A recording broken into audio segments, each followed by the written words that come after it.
menganuti agama-agama yang baru, ya.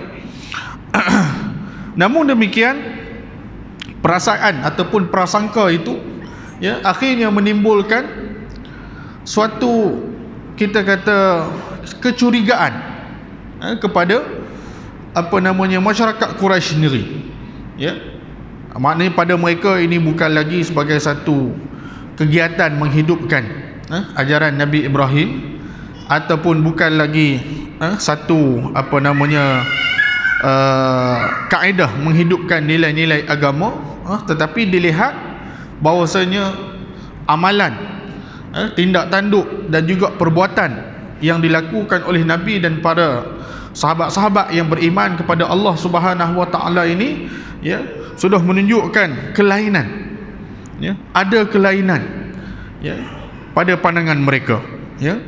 Maka mereka menaruh syak, ya, dan juga berasa curiga kepada Nabi sallallahu alaihi wasallam, ya, dan mereka mula memerhatikan gerak-geri, tingkah laku serta pergerakan Nabi dan para sahabat, yang mana akhirnya, ya, dakwah Nabi yang lebih kurang 3 tahun berjalan secara sembunyi-sembunyi ini akhirnya diketahui dan dapat dihidu dengan jelas oleh kaum kafir Quraisy, ya, sehinggalah keadaan ini, oleh kerana kita kata mereka sudah tahu, ya, dan mereka sudah lihat apa yang sebenarnya dilakukan oleh Nabi sallallahu alaihi wasallam dan juga para sahabat, maka Allah Subhanahu wa taala, ya, telah memberikan isyarat kepada Nabi, ya, untuk mengubah dakwah baginda sallallahu alaihi wasallam daripada secara sembunyi-sembunyi,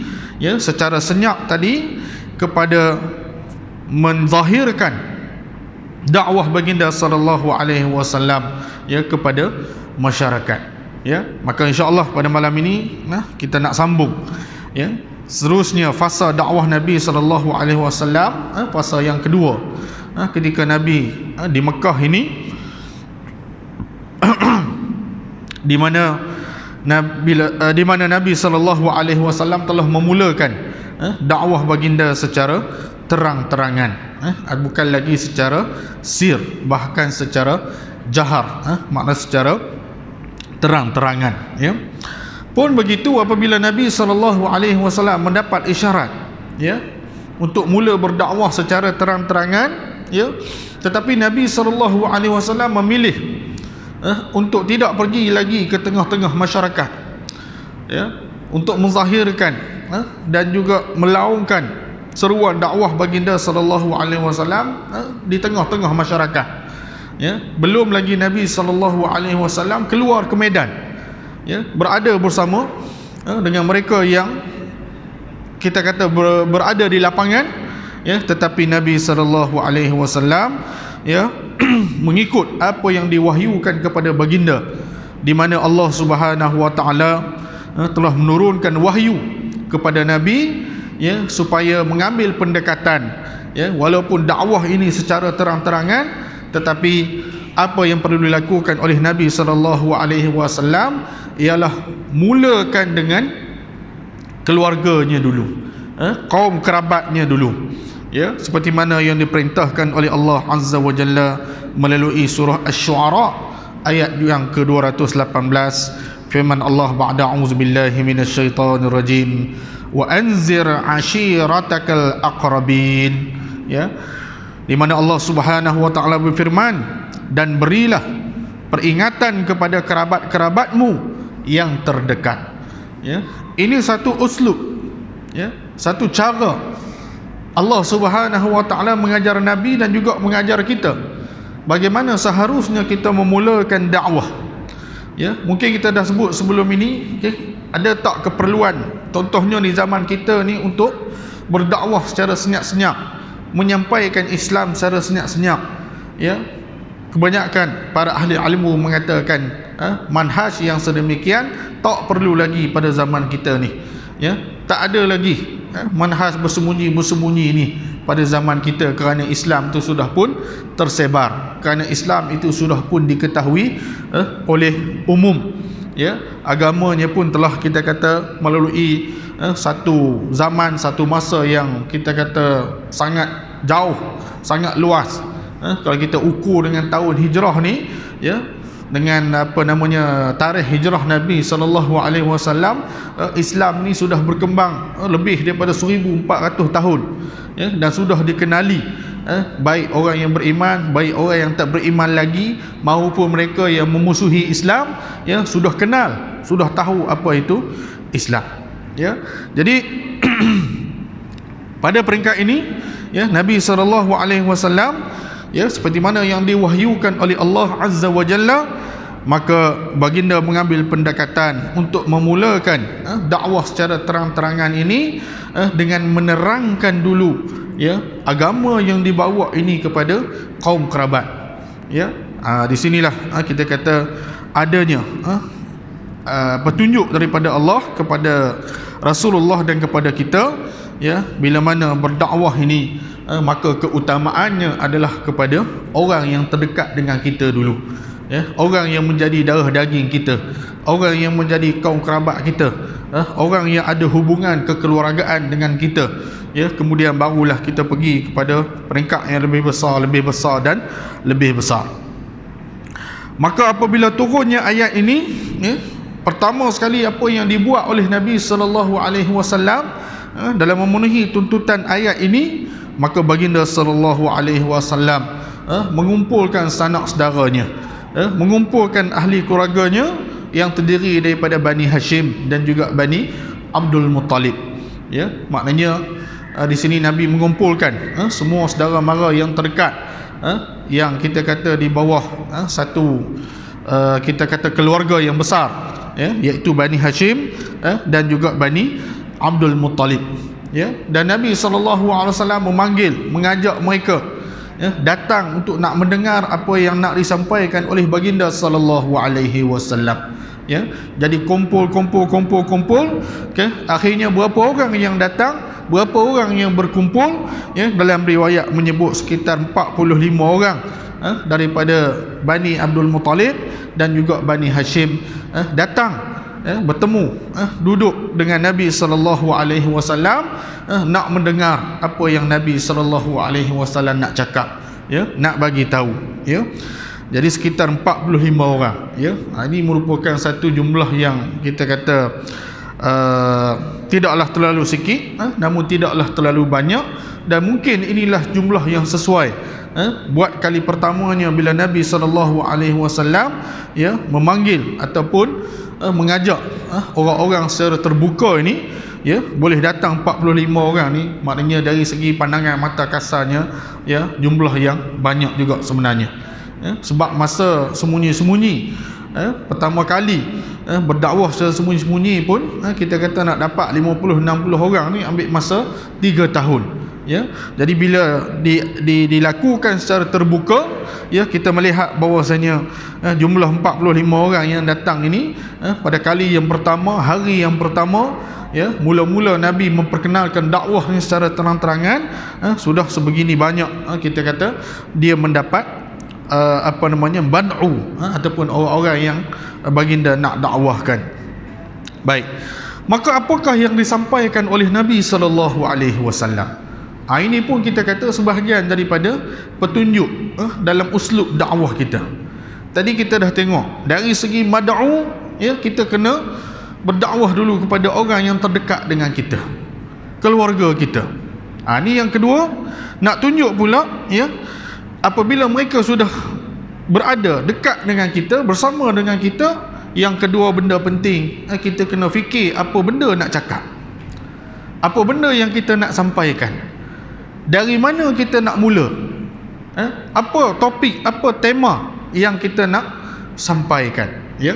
Maka kalau kita lihat pada riwayat di dalam kitab-kitab sirah, ya, bila mana berkumpulnya kaum kerabat Nabi selama 45 orang ni daripada Bani Hashim dan Bani Abdul Muttalib, ya, maka Nabi sallallahu alaihi wasallam segera menyampaikan misi dakwahnya, ya. Baginda sallallahu alaihi wasallam memulakan kalamnya dengan memuji-muji Allah Azza wa Jalla, ya. Nabi memuji-muji Allah, ya, Maknanya Nabi SAW ya memulakan dengan hamdalah. Ya, hamdalah ni maknanya alhamdulillah lah. Ya. Kita ada hamdalah, kita ada basmalah. Ya, basmalah tu maknanya bismillah. Ya. Nabi memulakan dengan memuji Allah Subhanahu wa taala dengan hamdalah. Ya. Yang mana barangkali kalimah ini mungkin ada yang tak pernah dengar. Ya. Kalimah yang kita kata menunjukkan Nabi memuji Allah Subhanahu wa taala, yang kita kata selayaknya kepada Allah, orang yang layak memiliki puji-pujian. Jadi kata Nabi, segala puji hanya milik Allah dan aku memujinya. Ya, itu kata Nabi sallallahu alaihi wasallam. Ya, dia menyebutkan makna Nabi sallallahu alaihi wasallam mula memperkenalkan kepada kaum kerabatnya tadi, ya, dengan menyatakan Allah Subhanahu wa taala. Sebut Allah Subhanahu wa taala. Ya, baginda memuji Allah Subhanahu wa taala. Satu. Yang kemudiannya Nabi sallallahu alaihi wasallam menyebut, ya, aku memujinya, mohon pertolongannya. Ya, mohon pertolongannya. Maknanya Nabi nak tunjuk kepada kaum kerabatnya, satu, okay, di sana ada Allah. Yang kedua, inilah Rabb, Tuhan yang layak dipuji, Tuhan sebagai pencipta. Yang kedua, Allah ini juga adalah Tuhan, tempat kita meminta, tempat kita mengadu, tempat kita memohon pertolongan kepadanya. Ya, ini yang Nabi sebut dan Nabi sampaikan dalam permulaan kalam baginda sallallahu alaihi wasallam, ya, kepada kaum kerabatnya. Dan Nabi sallallahu alaihi wasallam menyatakan juga Allah inilah yang sepatutnya kita beriman dengannya, percaya kepada dia, mentauhidkan dia, sama ada pada ketuhanannya, sama ada pada ibadahnya, dan juga nama-nama dan sifat-sifatnya. Ya, cuba kita tengok bagaimana Nabi SAW memulakan dakwah baginda, dengan menyebut dan membicarakan tentang Allah Subhanahu wa taala.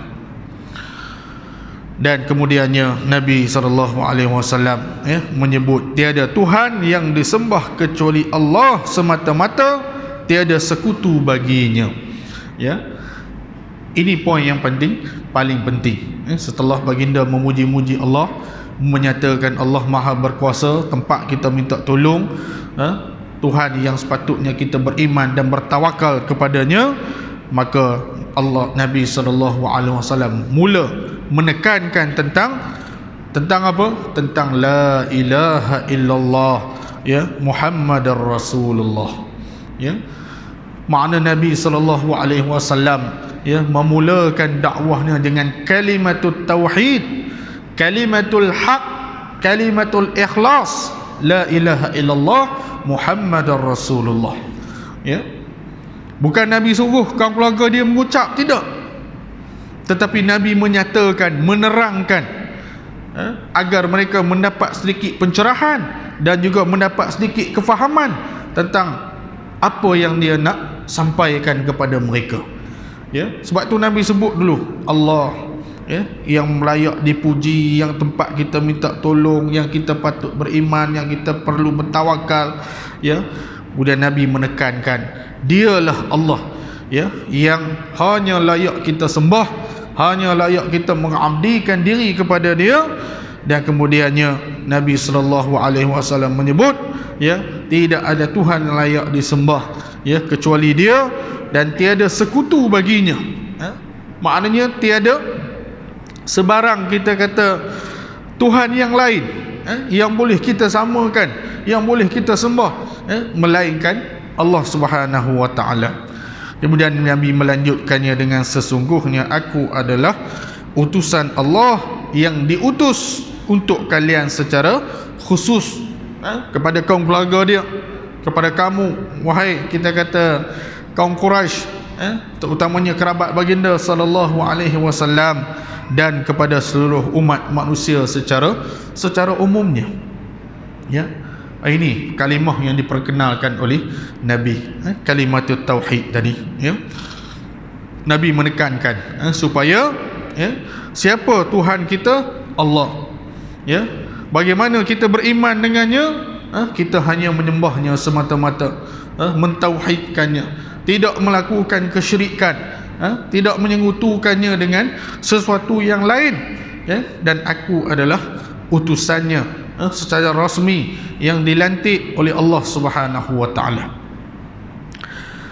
Itu pertama. Baik, kemudian Nabi sambung lagi. Apa yang Nabi sebut? Tadi pertama tentang tauhid. Maknanya first kali tentang tauhid. Sebab tauhid inilah yang akan mengubah pandangan, yang akan mengubah, kita kata, pandangan sosial, yang akan mengubah minda kaum keluarga dia yang hadir pada ketika itu dengan apa yang telah mereka selama ini beramal dalam kehidupan mereka, yang penuh dengan ciri-ciri jahiliah, kesyirikan, melakukan perbuatan menyembah berhala dan sebagainya. Nabi ajak mereka kepada tauhid. Nabi ajak mereka supaya meninggalkan kesyirikan, meninggalkan berhala, meninggalkan amal ibadat, ya, sembelihan, pemujaan yang mereka lakukan pada ketika itu kepada menyembah Allah, ya, dan juga mengiktiraf bahawasanya baginda sallallahu alaihi wasallam adalah rasul. Baik, itu pertama inti dakwah Nabi sallallahu alaihi wasallam. Nak tunjuk bahawanya apa? Maksudnya di sini, kita ni kalau berdakwah, ya, turun di medan dakwah, ya, ikut mana-mana program dakwah dan sebagainya, benda pertama yang kita nak kena sampaikan, benda yang kita nak kena perkenalkan ataupun nak kena peringatkan kepada orang adalah tentang tauhid, tentang akidah. Yang tu first, sebelum kita cakap benda-benda yang lain.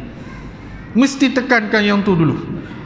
Mesti cerita tentang Allah, mesti bercakap tentang Allah, mesti ajak orang menyembah Allah, mesti memberi peringatan kepada orang supaya jangan sekali-kali mensyirikkan Allah Subhanahu wa taala, seperti mana yang telah dicontohkan oleh Nabi sallallahu alaihi wasallam.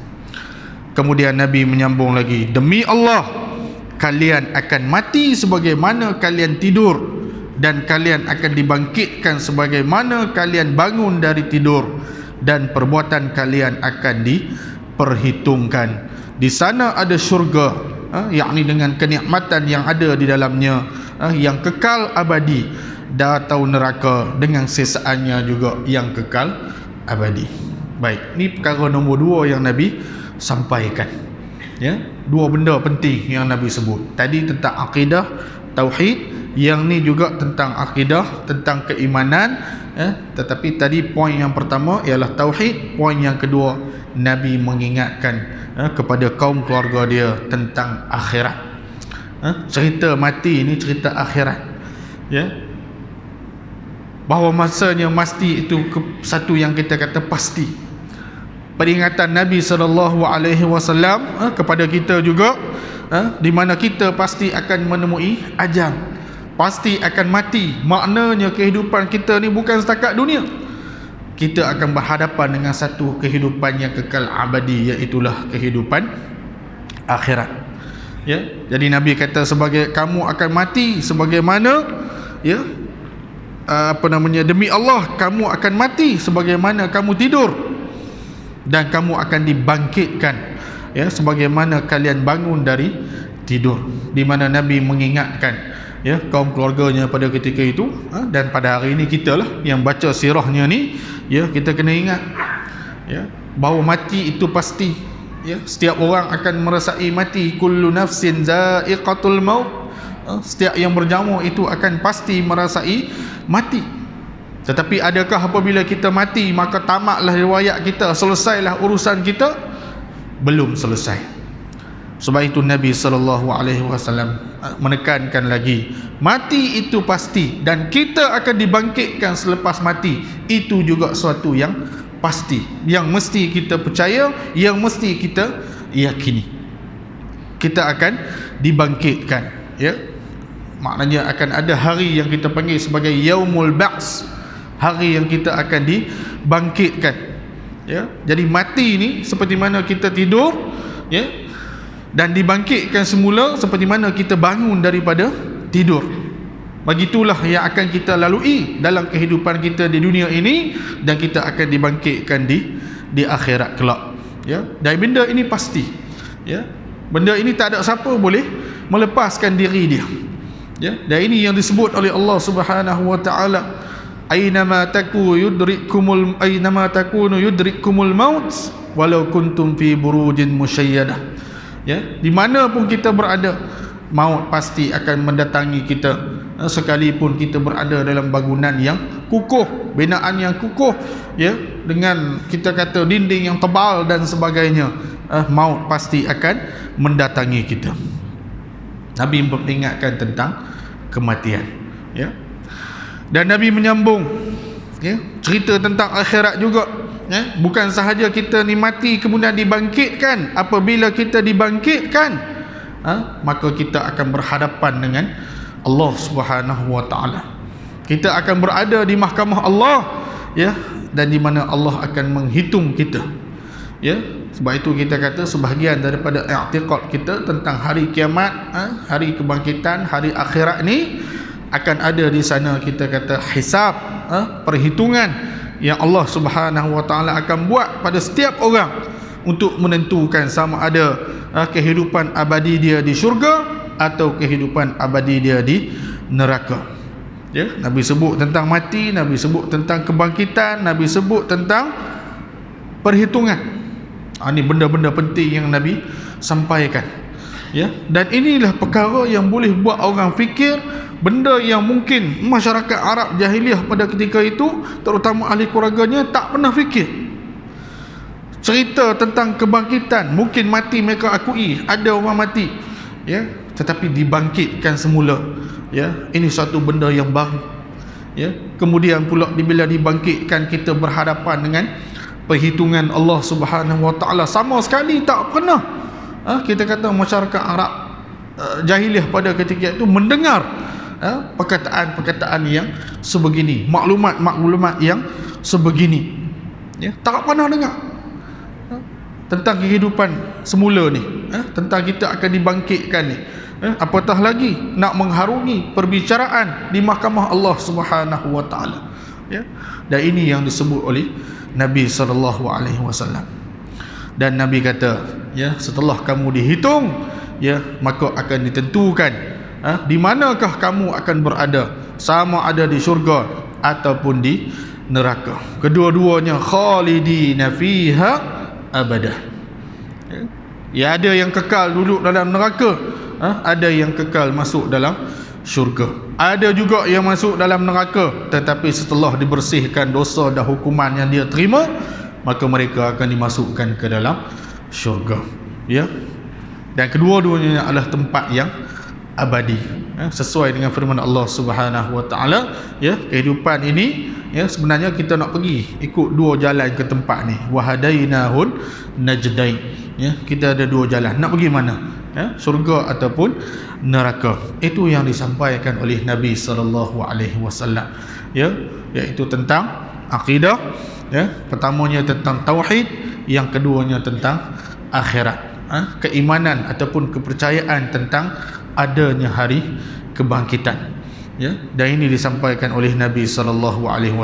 Lalu setelah Nabi bercakap macam tu, sampaikan kepada 45 orang ahli keluarga dia tadi, ya, maka berkatalah Abu Talib, ya. Abu Talib ni semua kita tahu bapa saudara dia, ya.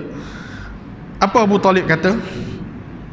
Kami senang menolong kamu, ya. Kami berasa seronok nak tolong kamu wahai Muhammad, ya. Itu kata Abu Talib, ya.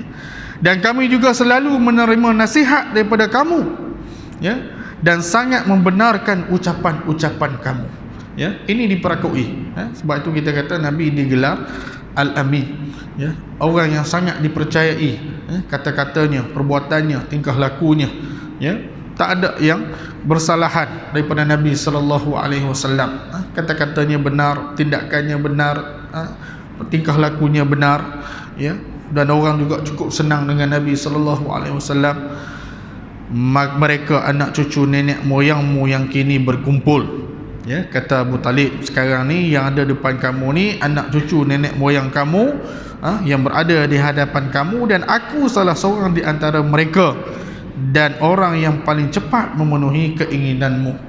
Ya, Abu Talib kata, inilah anak cucu nenek moyang kamu termasuk aku, ya, dan aku di kalangan orang yang pantas ataupun kita kata ke depan dalam menolong dan memenuhi kehendak Nabi sallallahu alaihi wasallam. Kerana kita tahu bahawasanya, ya, dia Nabi sallallahu alaihi wasallam duduk ni dengan Abu Talib ni lama, ya, lama, daripada dia diasuh, selepas daripada kematian datuknya, maka Abu Talib lah yang melihat dia sejak daripada kecil sehingga dia sampai umur 40 tahun, sampai Nabi sallallahu alaihi wasallam diangkat menjadi rasul. Jadi dia sangat kenal dengan Nabi sallallahu alaihi wasallam. Apa kata Abu Talib lagi? Teruskanlah apa yang diperintahkan kepadamu. Makna dia suruh bagi tahu, apa yang diperintah kepada kamu, yang disampaikan kepada kamu, diwahyukan kepada kamu, sampaikan. Kata Abu Talib, demi Allah, saya akan selalu melindungimu dan mencegah orang yang akan berbuat jahat terhadapmu. Ya, ini kata-kata Abu Talib sebaik saja Nabi memulakan kalam dakwah baginda sallallahu alaihi wasallam. Mula-mula yang kita kata mencelah ataupun bersuara adalah bapa saudaranya, dan suara yang diangkat yang dilaungkan kepada Nabi sallallahu alaihi wasallam merupakan suara sokongan, suara yang memberikan kita kata semangat kepada Nabi sallallahu alaihi wasallam. Ini pun satu pengajaran, satu faedah kepada kita, ya ikhwan. Ya, bila mana dalam berdakwah ni, ya, kita bagilah kata-kata semangat orang yang buat kerja-kerja dakwah. Bukan kita peleceh, bukan kita ejek, bukan kita perli. Ya, kita tengok Abu Talib sampai mati dia tak beriman dengan Nabi sallallahu alaihi wasallam, tetapi pertama kali apabila Nabi sallallahu alaihi wasallam menyampaikan dakwah dia, dia orang yang bersetuju dengan tindakan Nabi sallallahu alaihi wasallam, walaupun dia tidak beriman serta-merta pada ketika itu, dan dia tak beriman sehingga ke akhir hayat dia. Tetapi dialah orang yang memberi sokongan, dialah orang yang memberi dukungan. Ini satu sikap yang perlu kita belajar, kita ambil faedah dan manfaat daripadanya. Ada kerja-kerja dakwah, program-program dakwah dan sebagainya, ya, sekalipun kita kata tak dapat membantu, ya, dengan wang ringgit, dengan tenaga dan sebagainya, sekurang-kurangnya, ya, hati kita redha, ya, tangan kita angkat tadah berdoa supaya program-program ataupun kita kata kerja-kerja dakwahnya berjalan. Ini sikap yang sepatutnya, ya. Bukannya melihat orang buat kerja dakwah, ya, kita memperlecehkan, kita ejek, kita kata macam-macam dan sebagainya, sedangkan kita sendiri tidak membantu. Abu Talib yang tak beriman pun mendukung dan menyokong Nabi sallallahu alaihi wasallam. Maka di mana kita? Ya, di mana kita? Sikap kita. Ya, maknanya kalau tak sokong, ya, tak bersama-sama, ya, membantu, makna teruk lagi pada Abu Talib lah kita ni. Ya, Abu Talib yang beriman pun dia, kalau kita tengok daripada ucapannya, begitu menyokong, ya, tindakan Nabi sallallahu alaihi wasallam. Baik, kita berhenti laluan untuk memberikan kepada azan, insya-Allah.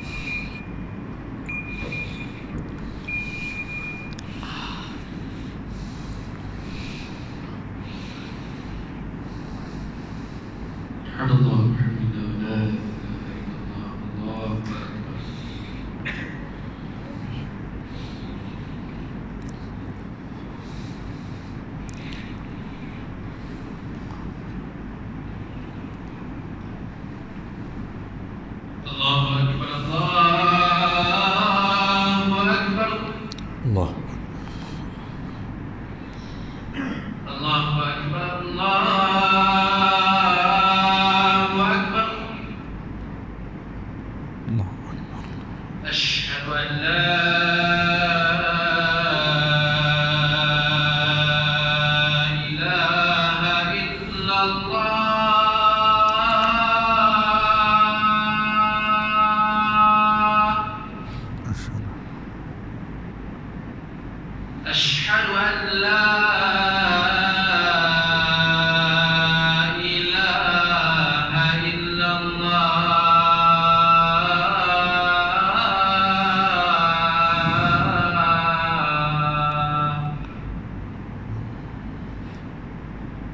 أشهد أن محمدا رسول الله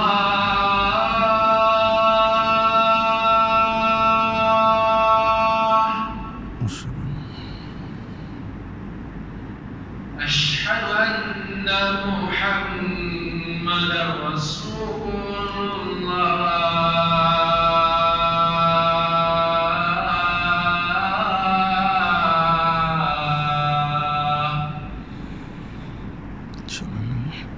حي على الصلاة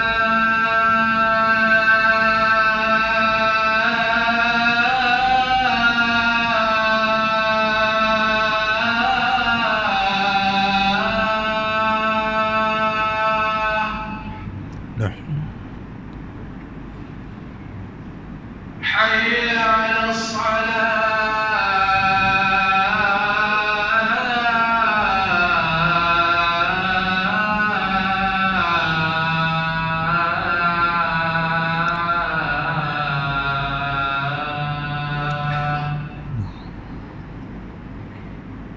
حي على الفلاح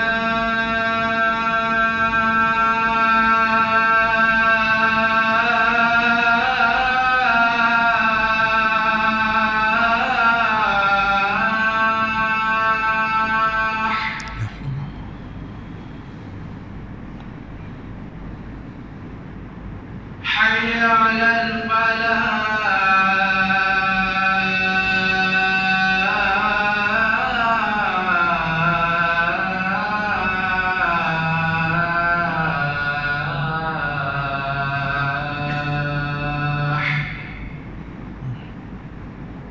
الله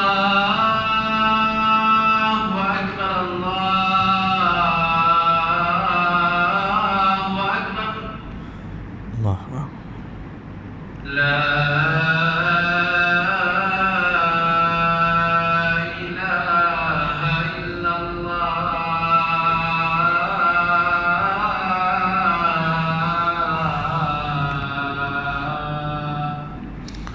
Nah.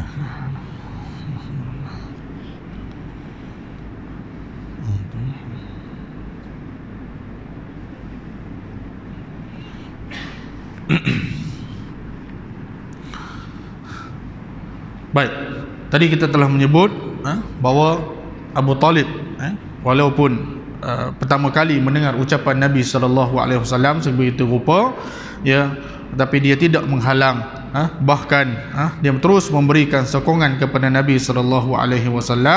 Ya, cuma saja kata Abu Talib, saya belum siap meninggalkan agama Abdul Muttalib, yakni agama yang sedang dianutinya, ya, tetapi dia tidak menghalang, ya. Sebab itu kita kata dalam dakwah ni mungkin ada orang yang tidak bersama kita, tetapi paling tidak dia tidak menentang kita, ya. Sebab apa? Akan ada satu pihak lain yang memang dengan lantang akan membenci dan menentang gerak kerja dakwah ini, seperti mana juga apa yang berlaku kepada Nabi sallallahu alaihi wasallam selepas daripada Abu Talib menyatakan pendirian dia daripada apa yang dia dengar daripada Nabi sallallahu alaihi wasallam, bangun pula seorang lagi bapa saudara dia, bapa saudara Nabi sallallahu alaihi wasallam, iaitu Abu Lahab. Abu Lahab pun bapa saudara Nabi.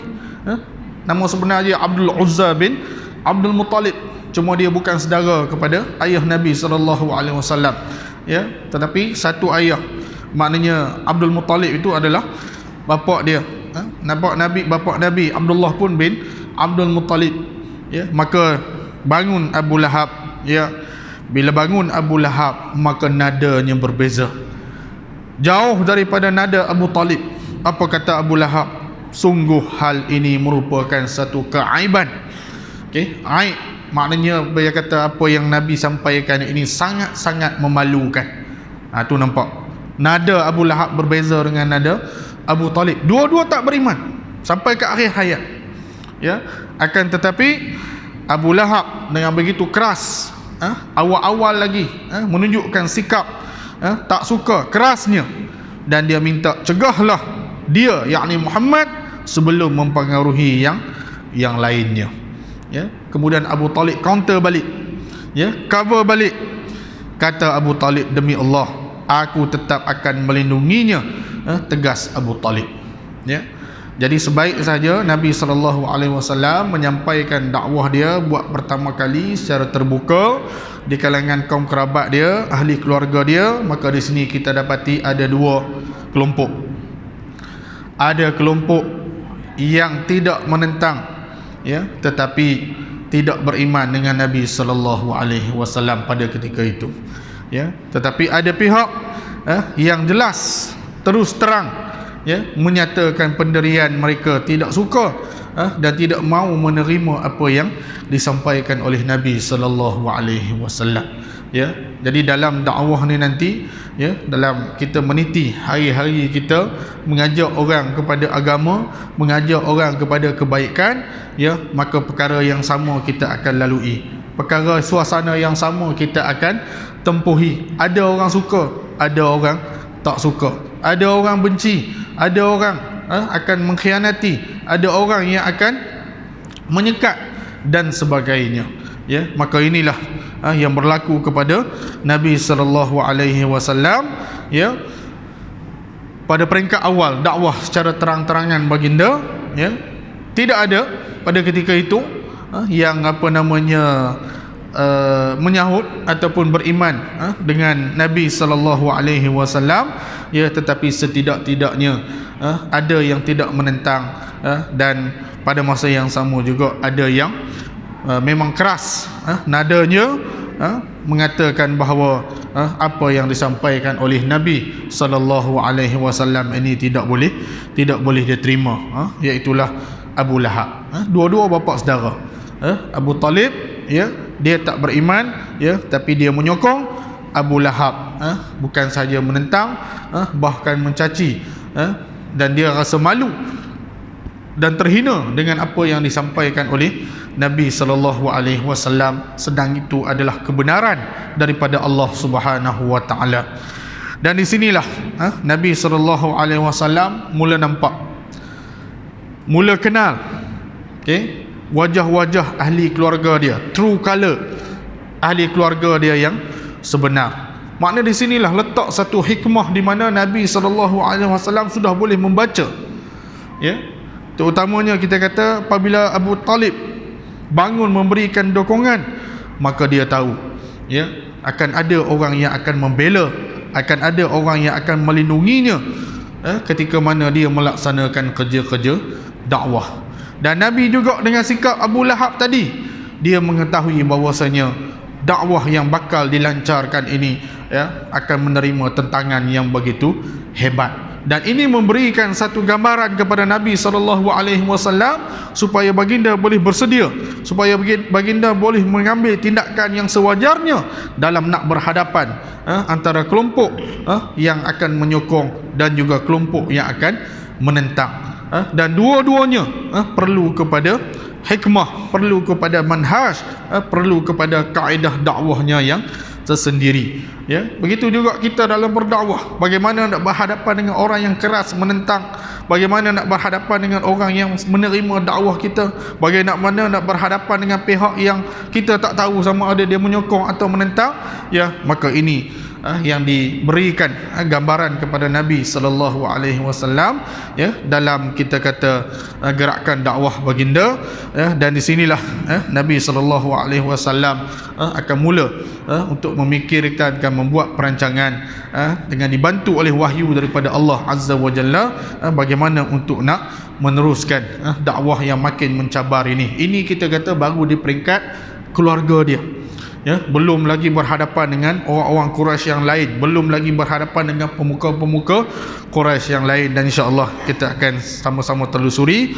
ya, perjalanan dakwah Nabi SAW, khususnya di Mekah ini, ya. Dan sudah tentu, ya, perintah Allah memulakan dakwah dengan kaum kerabat ini ada hikmah, ada faedahnya, ya, kepada Nabi SAW dan juga kepada kita pada hari ini, yang mana insya-Allah kita akan sambung dan kita akan huraikan pada pertemuan yang akan datang.